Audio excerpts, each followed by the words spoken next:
Jam në arkivin qendror shtetit në pjesën më të sigurt aty ku çdo gjë është e siguruar me 3 dyert dhe kur hyn duhet mbyllet dera derisa të marrësh punë.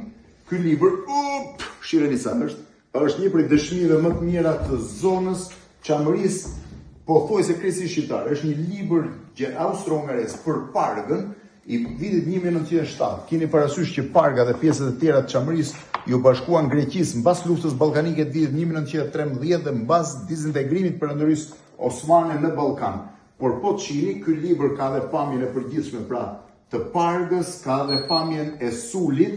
Është një libër shumë interesant. Në pjesën këtu për shembull tregon se si kanë qenë të veshur, shiko.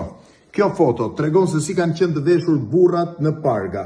I shihni me fesin tipik që përdoren, shihni me qeleshen shqiptare, shihni dhe me pjesën e gunës, ndërkohë që këtu për shembull është një pamje fantastike e Sulit, i cili fakt është pamje shihni natyrës pra, por të gjitha fotot e mëtejshme që mund të gjeni brenda tij tregojnë për persona pra të veshur krejtësisht me veshje shqiptare.